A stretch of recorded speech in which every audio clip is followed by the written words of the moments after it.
Welcome back to the channel. So I think the last time I actually talked about a paludarium, it was this one that I was working on for tree frogs. It was a freaking nightmare. But I've had so much stuff going on that I haven't had time to even like post anything, but or any good ideas that I really want to talk about. But yeah, this is the original one. I have a video on it, like when I was starting to work on it. Yeah, it took me quite a while. But yeah, I use Zoopoxy for the land thing. And yeah, it's a pain in the butt separating land and water like that. And then I made a thing for the PVC with I had silicone to PVC and drilled some holes in the PVC so I could siphon the drainage layer.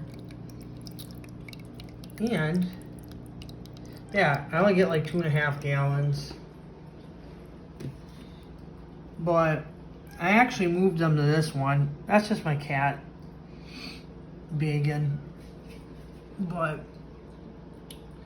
yeah, I upgraded them to this one. This one, yeah, way easier. So they actually get the full gallonage on here. But yeah, I ended up adding rice fish the other day in here, which, wow, very underrated fish. I just thought I'd try 3.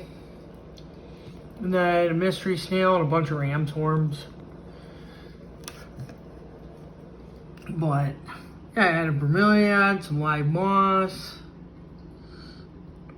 I forgot the name of that plant. I believe that's a creeping fig or tier frogs. I did some bamboo so I can utilize the space more for the frogs because they can climb on there. When that grows, they can actually they can even utilize this more. This is an 12 by 12 by 18.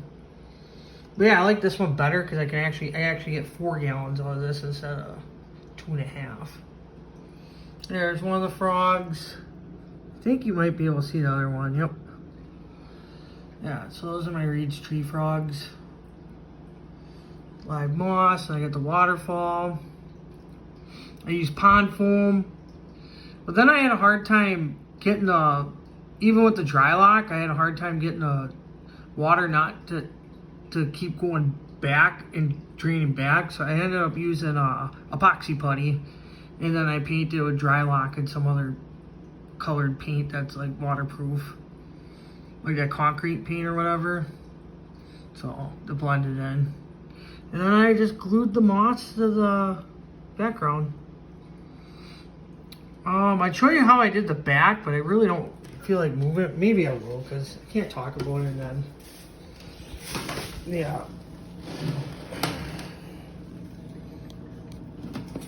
Yeah, so now I got a heater back there, an aquarium heater back there. I got a pump. Then some filter media stuff back there. It's actually doing a pretty good job. I just gotta figure out how to get the crickets from not crawling back there, but yeah. Well, I thought I'd do a little update. They're still getting back there. I thought I fixed it, but apparently not. If anyone has suggestions of better feeders I can use for these guys, besides crickets, because they seem to drown. And I'm kind of sick of it. And I don't want to use flightless fruit flies because they get all the screen. And that's a pain in the ass to deal with too. So I don't know if there's any suggestions, I guess. If anyone has a feeder I'm not thinking of. I should have almost just made a cup in there and just did dubia roaches instead. I don't have to, but I'll do that with the next one. I'm going to make I have it 12 by 12 by 24 I want to do next. Exoterra. So I'll actually get 10 gallons out of it. But I got so much other projects I'm working on right now. So at first I want to get rid of this and sell this. Once I sell this, then I might actually start working on it. But yeah, I just need to make room. And I upgraded my ball python, which you'll see in the next video. Alright, well that's all I got. So